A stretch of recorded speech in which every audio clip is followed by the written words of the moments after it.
Hey there, welcome to the Emotional Revolution podcast. I'm Kayla Birch, and I'm here to help you break free from those emotional patterns that keep holding you back so you can step into alignment, reclaim your confidence, and create the life and business you've been dreaming of. So let's get started and begin your journey to emotional freedom. Hey friend, welcome back to the Emotional Revolution podcast. I'm Kayla Birch, and today we're talking about something that I know so many of us struggle with, and that's self-sabotage. But we're looking at it from a little bit of a different perspective because self-sabotage isn't just a bad habit. It's not just something that you have. It's really created somewhere.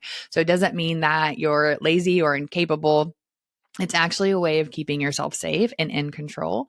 So in today's episode, what we're doing is we're really breaking down why self-sabotage feels safer than stepping into your full potential and how you can start letting go of what you are perceiving as control and really embracing growth.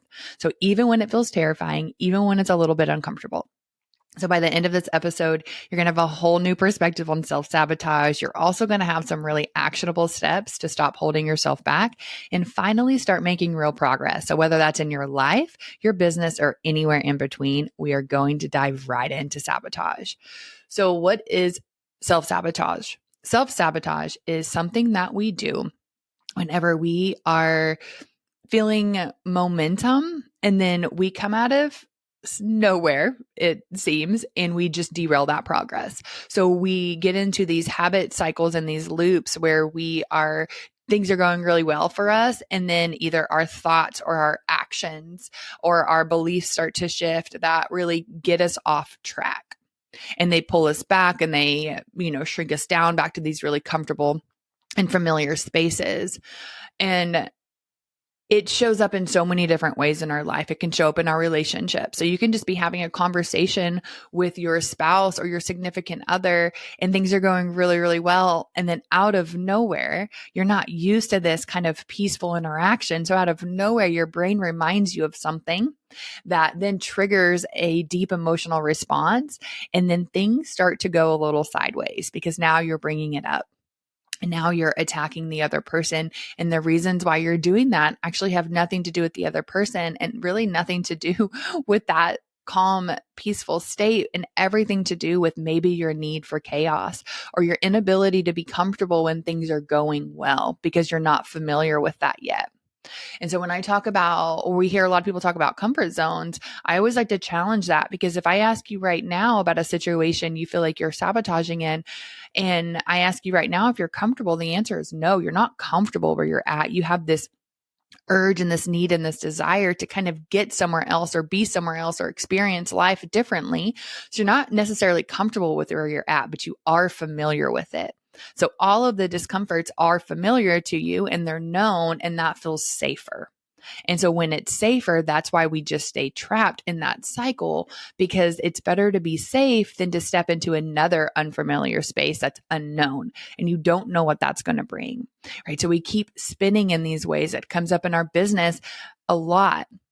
Comes up in our business when we have a lot of momentum and things are going really well. And then all of a sudden those thoughts and those actions creep up, right? So I'm getting a lot of clients, but then what's happening is maybe I'm pulling back from different areas. I'm not paying as much attention, or I'm doing this or I'm not doing that. And that's my self-sabotaging behavior coming in, telling me that I'm not good enough or I'm not capable of maintaining this success. So you really have to explore what that looks like for you. I used to do this a lot early on in my business where I'd be putting myself out there. I would say, yes, I'm going to do it. I'd put myself out there. I'd get that momentum going. And then when that momentum started, it wasn't even always a conscious thought, but what would happen is my actions started to pull back. So I stopped being as consistent. I stopped posting things. I stopped creating new things. Or for me, sometimes I would start creating more things. That was another part of my sabotaging cycle. So it's not always just the absence of action. Sometimes it's just hyperdrive for more action. Well, I have to do more. I have to do more. I have to do more because I have to prove to everyone else that I'm worthy and capable and able to do this. And so what was really happening was that I wasn't really needing to prove to anyone else that I was capable. What was happening is I was needing to prove to myself that I was capable. And so I wasn't believing that I could actually sustain this level of success. So it wasn't that I was scared of failure, because I've experienced a lot of failure in my life and it was completely fine and I made it through every single time. But success is what really scared me. What would I do if I was successful? What would I do if I had to maintain something that I was so unfamiliar with? How could that be? How could Kayla be attached to success? And so what I had to do is I had to start redefining my relationship with success and redefining my relationship with my thoughts around success. And so when I got out of that specific self-sabotaging cycle, which is one of many, I am sure you can relate to that. When I got out of that self-sabotaging cycle, it was very specifically when I started to look at my relationship with my thoughts around success. So you need to start immediately, like right now, start evaluating your thoughts associated with your action, or your belief, or your idea of something. So for me, it was success. So for you, what is it? Is it being seen, right? Is it putting yourself out on social media? Is it, moving forward? Is it getting your big presentation ready to pitch it to somebody so they could potentially say yes to an investment in you? Is it getting on a public stage? What is it for you? And what is your relationship with the thoughts associated with the action? And then that's when we start to pick it apart. And so when we start to understand the thoughts associated with the action, we can start to see them a little more clearly. We can step back a little bit, right?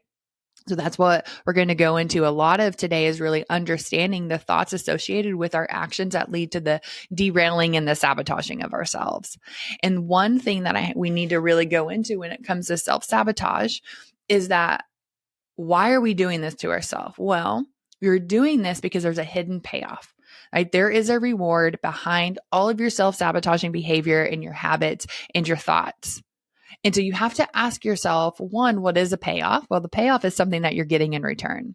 And so this right here is where I get a lot of pushback from clients. And they're like, absolutely, I'm not getting anything from this. And every single time there's something there, because if there was not something that you were getting in return, I guarantee you would stop doing it.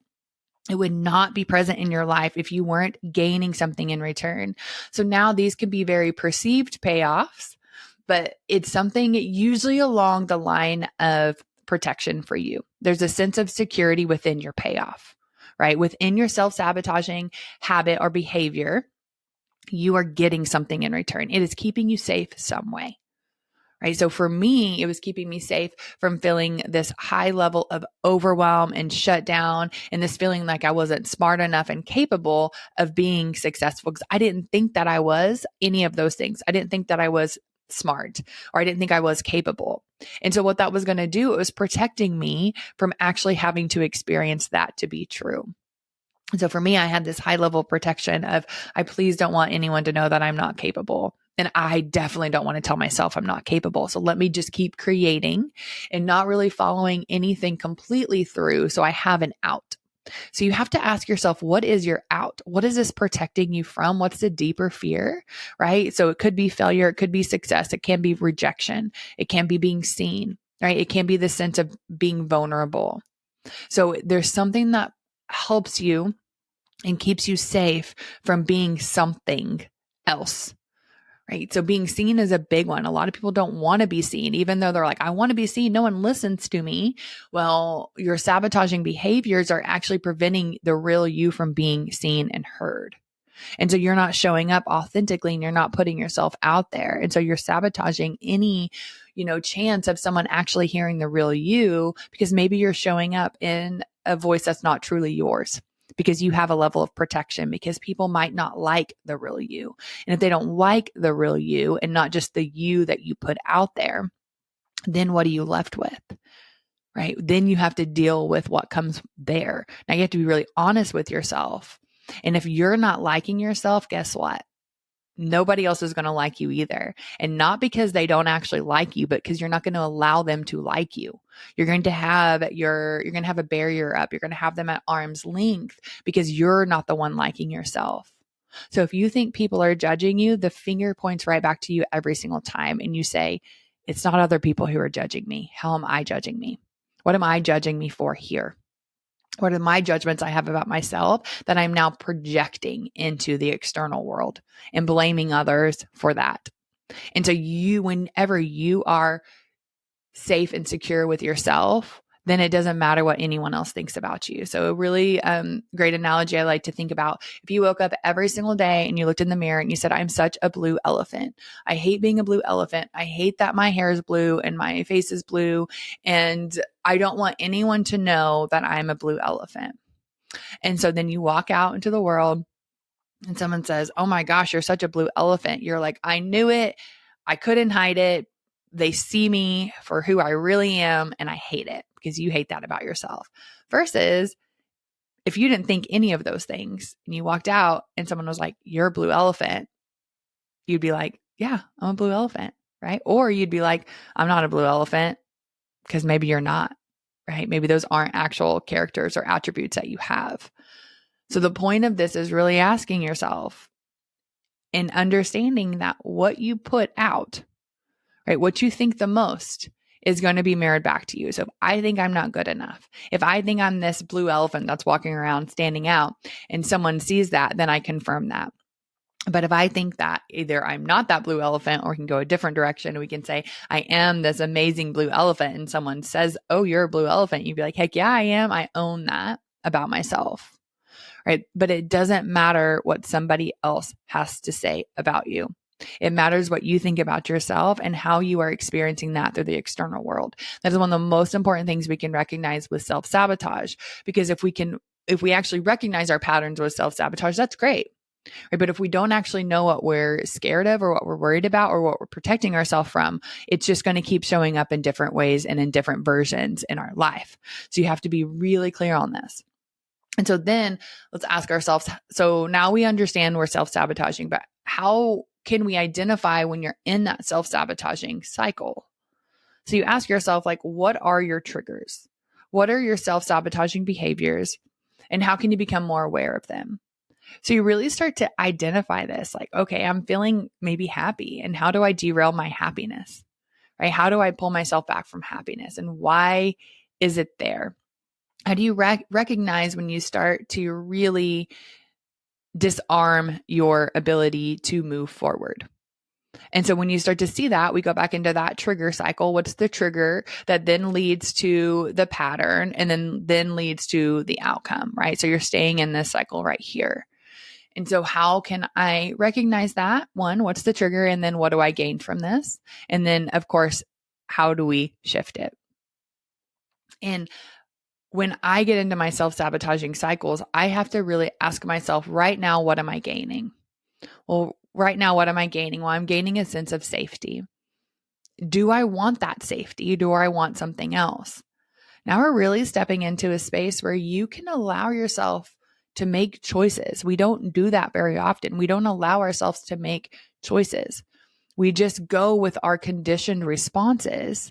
And these conditioned responses are just always present in the back of our mind, in our subconscious mind, whether we think about them or we know them or we recognize them or not. And so it's something that's really important to say, ask yourself if you want to keep this cycle, because here's the thing, I can't take it from you, right? I can't make you change. You have to be the one to say, yes, I want this to be different. Someone can talk to you until they're blue in the face telling you that you keep having these same cycles over and over and over, but until you're willing to see them and address them and shift them, again, they're still going to be present, because you have to understand what you're gaining. And you have to be honest with yourself and not judge yourself, but you can say, yes, I keep doing this. Yes, I keep bringing this into my life. Yes, I keep this same cycle. And now I'm actually finally tired of doing it. I no longer want to keep doing this. This is not something that I want to participate in anymore in my life. I've been tired of my own shit so many times in my life, and that's what it takes. All right, you being tired of your own shit. Same shit, different day, until you decide to shift that cycle.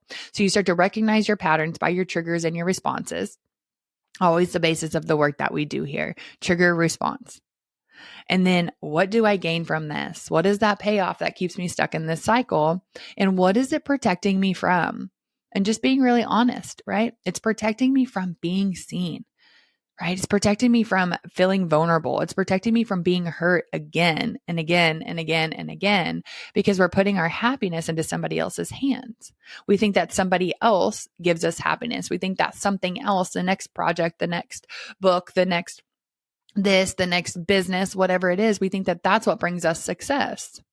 And so we're always putting ourselves into somebody else's or something else's in the external world's hands instead of our own, right? So how do all of these things contribute to your business growth or to your relationships or to your personal growth, right? Well, if you're not understanding yourself, then who is? How can you expect anyone to be close to you? Or how can you expect your business to really flourish when you are constantly rejecting yourself? When you're saying, I'm not good enough, right? And I'm not good enough, so I can't have this success, right? That's what fear of success or fear of failure comes in. I'm just going to prove once again that I'm a failure. But really, it's not the fear of the failure. It's a fear of success because you don't know what to do with it if you are successful.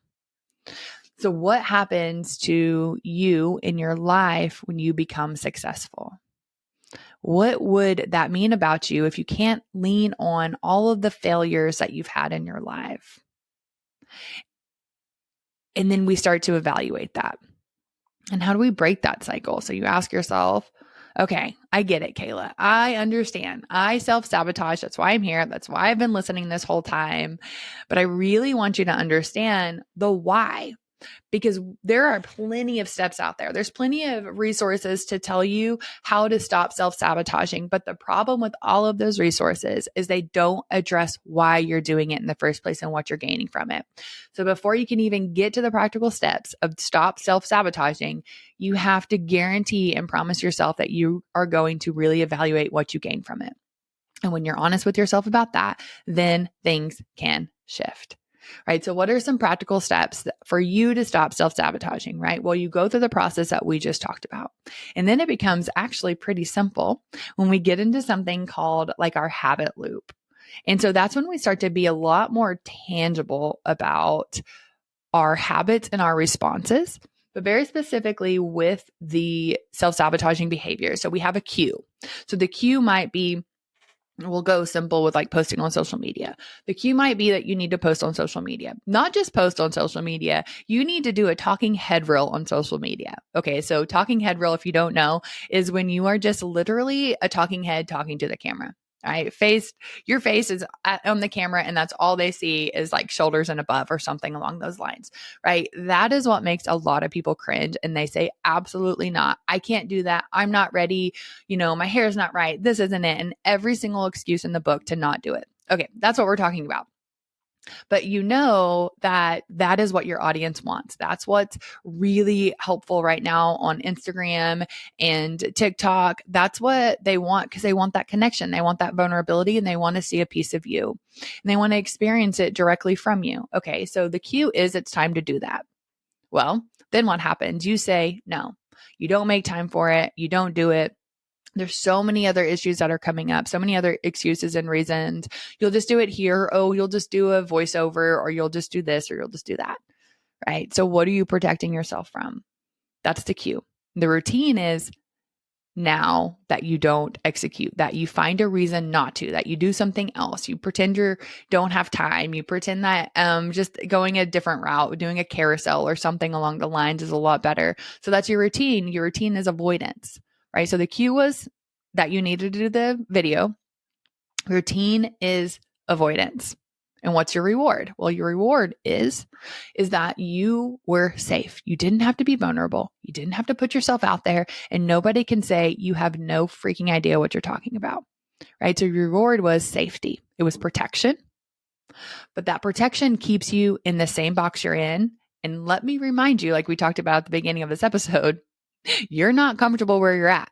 You want to be somewhere else. And to be somewhere else, you have to step into a different level of discomfort. That's it. You're not comfortable now. So why not just try on a different discomfort? So I'm not here to sugarcoat anything and tell you it's going to be easy, right? I'm not saying, oh, it's so much more comfortable on this side. No, it's not. It's also uncomfortable.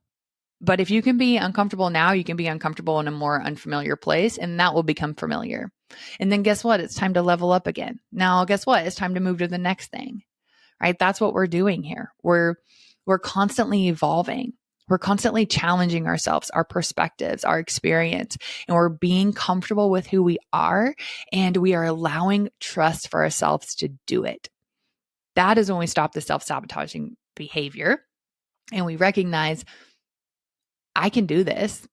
Uncomfortable. I can do it messy. I can get out there. I don't have to protect myself from the discomfort because I'm uncomfortable now. Right. And I want this life. I want to create this. I want to put this message out there. The world needs your medicine, right? Put it out there. Do it. Right. Okay. So cue, routine, reward. We identify that, right? That's breaking this cycle of self-sabotage. We understand what it is. We understand our patterns, and then we understand the reward we get from it.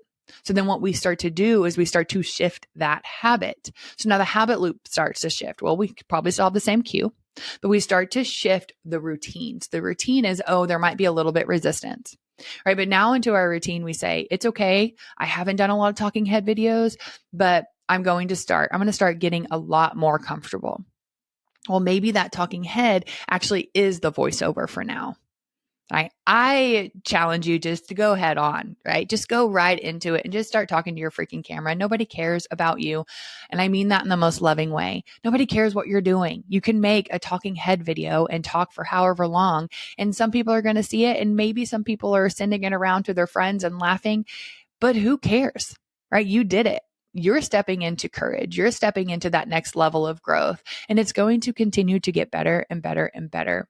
And these people who are laughing are not doing the things that you're doing. They're not willing to break their self-sabotaging behaviors, right? They're not willing to reflect on their internal state like you are, right? So you're detaching from what anyone else thinks about you. It doesn't matter if they are good job or bad job because you said, I did it, right? We're leaning on our own internal validation, not somebody else's. We're saying, I did something uncomfortable. It was messy. It wasn't perfect, but it was done. And that's what we lean into, right? And then it just gets better. And then we feel better, right? We're changing so our reward now becomes that we actually did something we said we were going to do. All right. We executed something that was really important to us. We did something that felt a little scary, a lot scary sometimes. We did something, we stepped into a new discomfort zone that was not familiar. And so we get to get this sense of pride and happiness, accomplishment, even if it didn't necessarily turn out the way that you wanted. Maybe it was a little bit imperfect, and that's okay. You did it. And each time you do it, it will continue to get better and better, right? So we're starting to break the cycle of self-sabotage and step into this cycle of growth, right? And so the cue, routine, and reward now starts to become a little bit different because we're now rewarding ourselves with that more positive aspect. And so the things that everything's working out for me, even in the mess, right? Everything's working out for me begins to be true because you're seeing all that's working out for you. So you're starting to shift where your thoughts are focusing on. And that's a really important part of this is that when we start to see things for what they are and not fight what is, we can actually move through this sense of perfectionism, right? Because perfectionism is a very common form of self-sabotage, right? We can't do this until we're perfect. I can't put this out until I'm perfect. This talking head reel cannot go out on Instagram or TikTok until it's perfect. Well, I'm here to tell you it's not going to be perfect. And it's not meant to be. People don't relate to perfection because they're not perfect. And so what you need to start doing is trusting yourself and loving yourself enough to say, I'm going to do this imperfectly. I'm okay and I'm safe if I put myself out there and it's not perfect.